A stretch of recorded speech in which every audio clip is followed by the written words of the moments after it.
kembali lagi bersama Dunia Bidan. Di sini Bubit akan menjelaskan tentang kapan ibu hamil harus USG. Banyak beberapa ibu hamil yang bertanya-tanya dalam kehamilannya, apakah kehamilan wajib USG? Kapankah waktu terbaik untuk USG? Sejak awal kehamilan kah atau mau saat persalinan kah? Oke, simak sampai akhir ya. Yang pertama, di sini Bubit akan menjelaskan kapan kehamilan itu terjadi. Kehamilan itu terjadi jika ada keterlambatan haid atau menstruasi. Keterlambatan haid ini adalah salah satu tanda bahwa adanya kehamilan. Salah satu ibu hamil ataupun yang bisa dilakukan secara mandiri untuk memastikan dengan menggunakan alat test pack.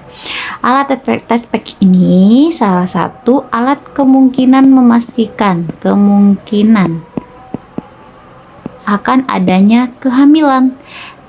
Disinilah kalau misalkan tandanya ada 2, berarti memungkinkan adanya kehamilan. Tapi kalau garisnya 1, berarti 1 garis, berarti itu negatif ataupun tidak adanya dalam kehamilan, gitu ya. Jadi kalau misalkan nih wanita usia subur adanya keterlambatan haid sudah 1 minggu ataupun 4 hari dari siklus haidnya, misal di tanggal 4 biasanya dia haid, sekarang sudah tanggal 8 haid, belum ada tandanya kehamilan, boleh untuk ibu untuk tes pack dulu. Tes pack hasilnya positif berarti adanya kehamilan, jika negatif memungkinkan adanya gangguan hormon. Oke, gitu ya. Jadi bisa dipahami ya. Ini Bubit jelaskan secara singkat dulu perihal tentang untuk siklus kehamilan. Kemudian ini Bubit jelaskan secara singkat dulu perihal tentang untuk siklus kehamilan. Kemudian usia kehamilan terhitung sejak kapan? Tadi kan misalkan tes packnya sudah positif, adanya kehamilan ya, di sini adanya kehamilan. Untuk menghitung usia kehamilan dimulai sejak hari pertama haid terakhir. Kok nggak kelihatan ya, lebih ganti deh warnanya yang terang. Warna apa ya? Merah kali ya. Adanya kehamilan sejak HPHT ya, maaf, aduh kok jadi begini, sebentar.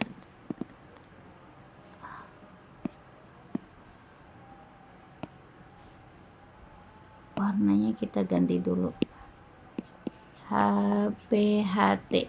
Oke, HPHT ini hari pertama haid terakhir. Jadi sejak dari haid pertama ini, dari misalkan di bulan Mei bulan lalu dia haid di tanggal 4 Mei 2026. Kemudian di bulan Juni sudah di tanggal 6 dia terlambat, tes pack positif, maka usia kehamilannya menghitung dari sejak tanggal 4 Mei ini.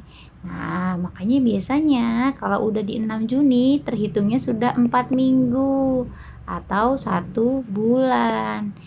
Jangan kaget kalau misalkan nikahnya di tanggal 10 atau di tanggal 11-belasan, jangan kaget karena menghitungnya dari tanggal 4. Kalau ditanya usia kehamilannya 1 bulan, padahal nikahnya baru 3 minggu. Usah pusing karena menghitungnya dari haid terakhirnya itu. Oke, bisa dipahami ya. Kemudian kehamilan itu kan terhitung di 9 bulan ya.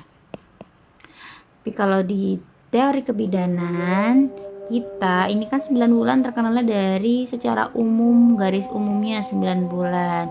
Kalau di kebidanan kita menghitungnya per week atau per minggu, dalam arti 4 minggu itu 1 bulan. dan maksimal itu adalah 40 minggu dalam arti 10 bulan gitu ya. Jadi kalau untuk kehamilan itu maksimal ditunggu dari 40 minggu atau 10 bulan. Tapi di usia 37 itu ibu hamil itu boleh, jika sudah ada tanda persalinan itu boleh bersalin. Oke, kembali ke topik untuk selanjutnya. Lalu kapan untuk USG yang baik dan benar? Jika tadi test pack-nya sudah misalkan telatnya di tanggal 4, kemudian test pack-nya di tanggal 8, kan baru 4 minggu jalan ke 5 minggu ya. Ini masih terlalu dini untuk dilakukan USG. Boleh saja jika mau USG, tapi bisa memungkinkan belum kelihatan ataupun sudah kelihatan dengan metode USG transvaginal. Jika Bunda ingin USG dengan lebih paten dan pastinya, biar dari usia kehamilan lebih aman, di usia 7 minggu atau 8 minggu di sini bisa kelihatan nanti ada kantongnya, ada calon janinnya, bahkan denyut jantung ataupun suara denyut jantung janin itu biasanya sudah terdengaran dengan ultrasonografi ataupun USG gitu ya. Kemudian berarti terjawab di sini untuk usia kehamilan kapan dan terbaiknya di 7 ataupun 8 minggu. Jika sebelumnya mau USG ada keluhan keluar flek dan lain sebagainya, itu sangat boleh ya Bunda.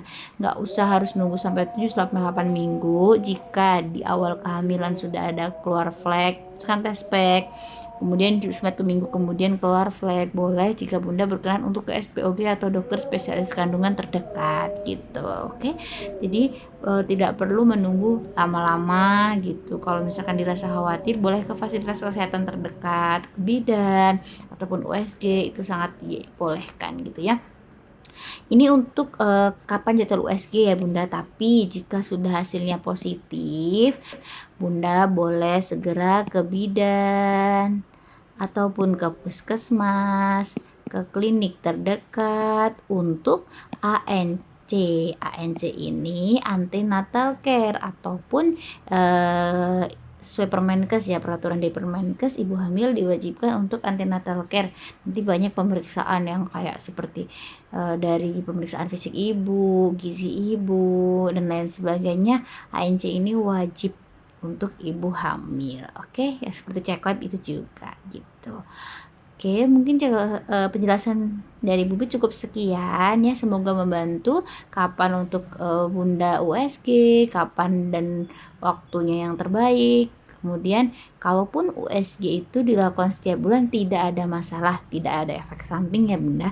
Untuk USG sendiri itu diperbolehkan per bulan, ataupun memang ada indikasi tersendiri ataupun keluhan juga boleh sebelum 1 bulan untuk USG karena tidak ada efek samping gitu.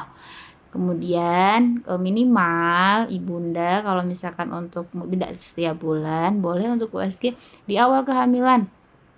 Di awal kehamilan itu menentukan untuk apakah kehamilannya itu di dalam atau tidak, kehamilannya sehat, normal, dan lain sebagainya untuk mengidentifikasi.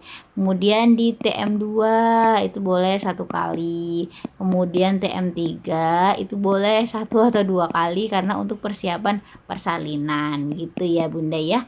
Oke, mungkin cukup sekian pembahasan dari Bubit. Jangan lupa komen, like, and subscribe biar Bubit semakin semangat untuk membahas tentang perihal dunia kebidanan. Terima kasih.